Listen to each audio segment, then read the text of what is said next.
मधुबन के बाबा, मधुबन के बाबा मुरली वाले, आपका क्या कहना, आपका क्या कहना। ओम शांति। आज 23 मार्च 2023 के साकार मधुर महावाक्य हैं। आज मीठे मीठे बाबा दादा बोले, मीठे बच्चे, देही अभिमानी बनो तो पुराने जगत से नाता तोड़ने और नए जगत से नाता जोड़ने की खूबी सहज आ जाएगी। एक बाप से लव जुट जाएगा। बाबा ने कहा, मीठे बच्चे, देही अभिमानी बनो तो पुराने जगत से नाता तोड़ने और नए जगत से नाता जोड़ने की खूबी सहज आ जाएगी। एक बाप से लव जुट जाएगा। बाबा ने आज प्रश्न पूछा है कि किन बच्चों का बुद्धि योग पारलौकिक माता पिता से सदा जुटा हुआ रह सकता है। और उत्तर में बाबा समझाते कि जो जीते जी मरकर ईश्वरीय सर्विस पर तत्पर रहते हैं, ग्रस्त व्यवहार में रहते भी सभी का बुद्धि योग बाप से जुड़ाने की सेवा करते हैं। बाप से जो रोशनी मिली है वह दूसरों को देते हैं। स्वर्ग का मालिक बनाने के लिए पावन बनने की युक्ति बताते हैं। उनका बुद्धि योग स्वतः बाप से जुटा रहता है। मुरली का गीत है आज, कौन है पिता कौन है माता। ओम शांति। गीत का अर्थ क्या है? कहते हैं कि जगत के माता पिता को, मित्र संबंधियों आदि को छोड़ो और बुद्धि योग अपने सच्चे माता पिता जो सृष्टि के रचयिता हैं उनसे लगाओ। यह जो माता पिता मित्र संबंधी आदि हैं उनसे अब नाता तोड़ना है और एक से नाता जोड़ना है। उनको भी माता पिता कहा जाता है। तुम माता पिता, हम बालक तेरे, वह सब एक को कहते हैं। और वह लौकिक माँ बाप तो सबके अलग अलग हैं।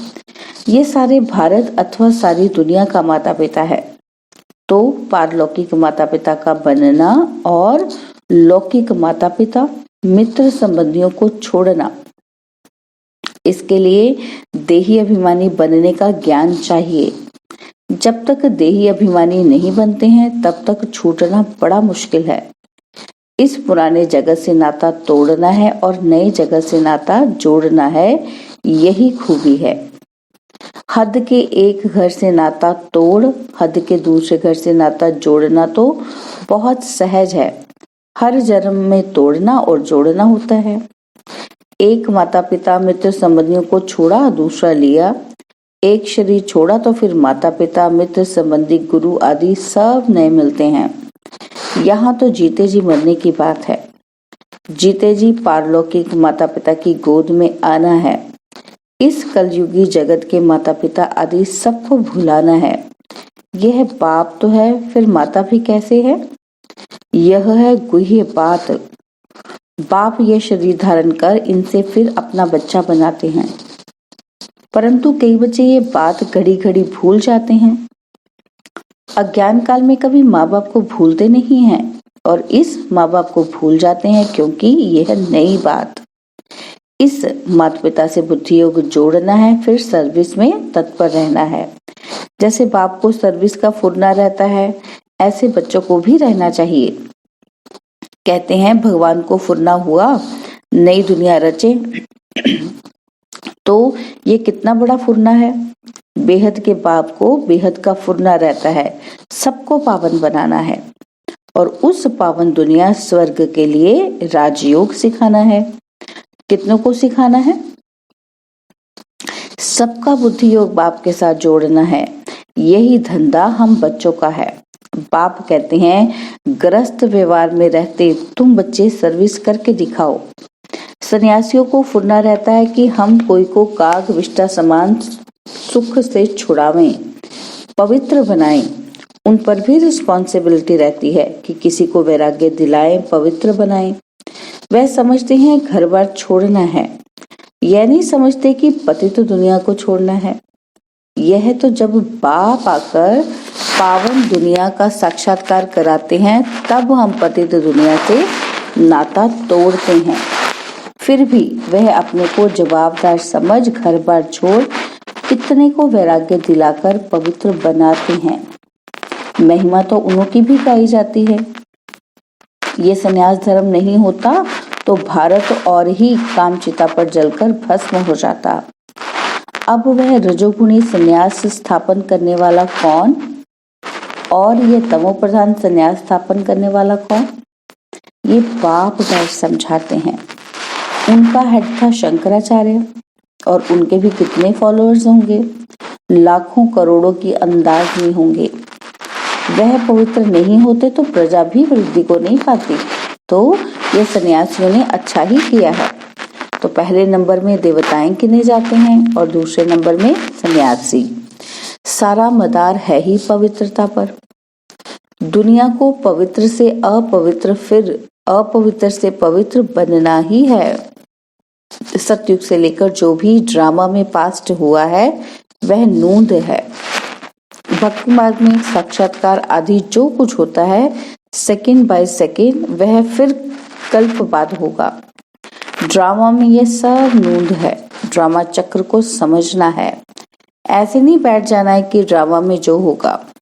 ड्रामा में एक्टर्स तो सब हैं, तो भी हर एक अपनी आजीविका के लिए पुरुषार्थ करते हैं। पुरुषार्थ बिगर रह न सके। भल कई मनुष्य समझते भी हैं कि ये नाटक है, हम परम धाम से आए हैं पाठ बजाने, परंतु विस्तार से समझा नहीं सकते हैं कि पहले किस धर्म वाले आते हैं, ये सृष्टि कैसे रची जाती है, जानते ही नहीं। सृष्टि नई रची जाती है, वह पुरानी सृष्टि को बाप आकर नया बनाते हैं। यह मालूम ना होने के कारण उन्होंने फिर प्रलय दिखाकर फिर नई सृष्टि दिखा दी है और बाप आकर इन बातों की रोशनी देते हैं। फिर तुम भी औरों को रोशनी देने के रिस्पॉन्सिबल हो। कितनी सर्विस है। जैसे बाप ने तुमको मुक्ति जीवन मुक्ति में आने का मार्ग बताया है, जिस मार्ग के लिए आधा कल्प भक्ति मार्ग में ठोकरें खाई हैं, तो बेहद के बाप को फुरना रहता है कि हम अपनी सल्वेशन आर्मी की वृद्धि कैसे करें, सभी को रास्ता कैसे बताएं। और तुम बच्चे सबको बताओ कि बाप आया हुआ है राजयोग सिखलाने, कल्प पहले मुआफिक, जिसको ही शिवाय नमः कहते हैं, जो है सभी से ऊंच ते ऊंच परम धाम में रहने वाला। हम सभी आत्माएं भी वहां निवास करती हैं। आत्मा को हमेशा इमॉर्टल कहा जाता है। वह कब जलती मरती नहीं। हर एक आत्मा में पार्ट भरा हुआ है।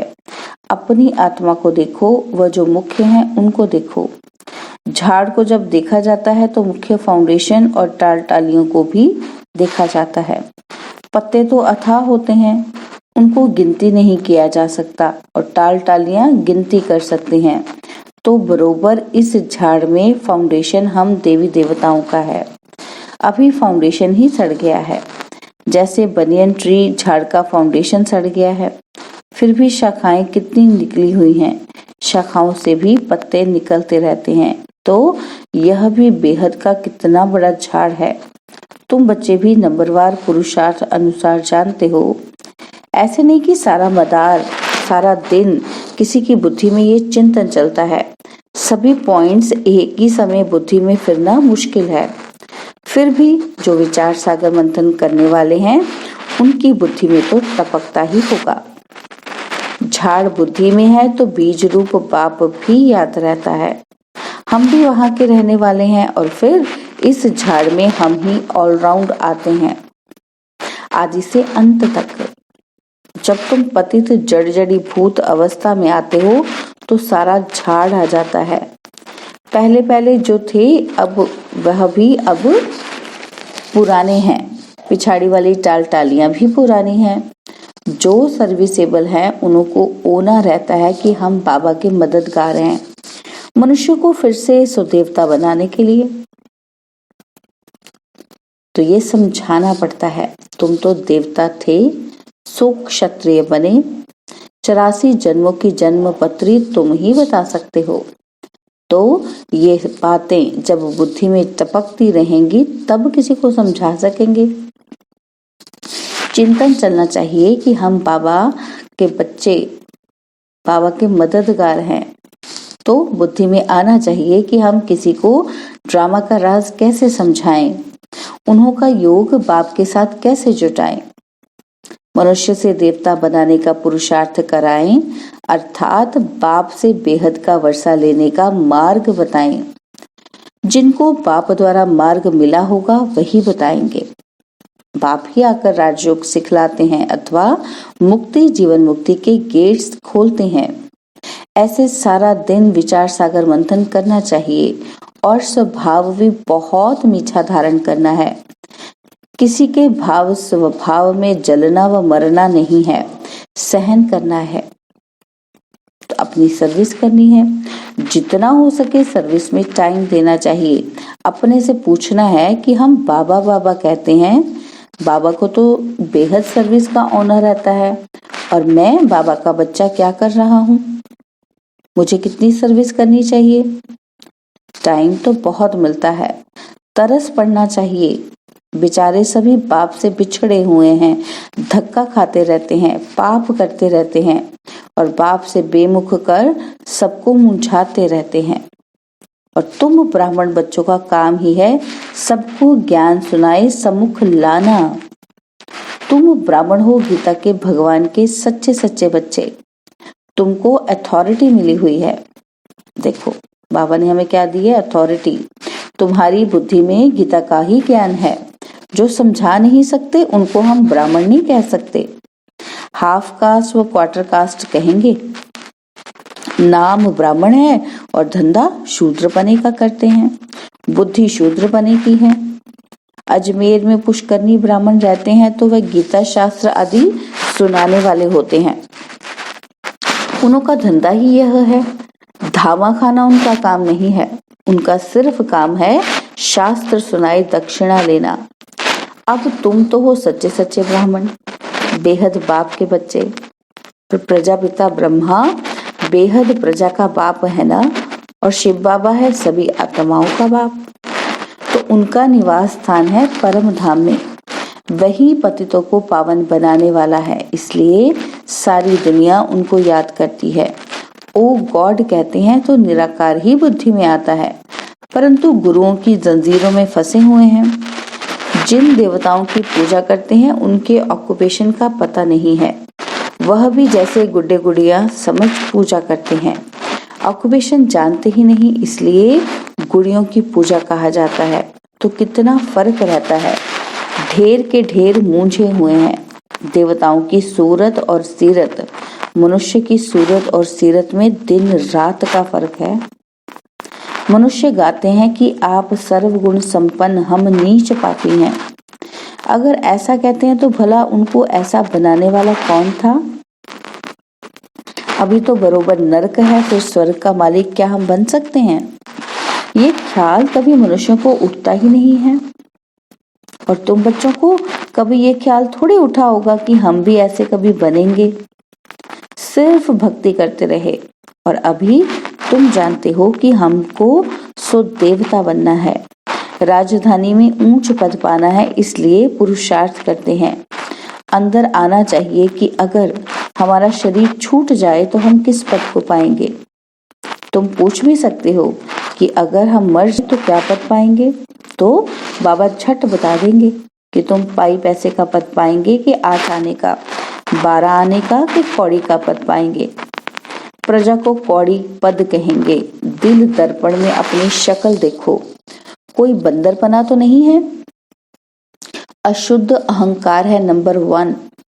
काम क्रोध को भी जीत लेवे, परंतु देह अभिमान है पहला नंबर दुश्मन।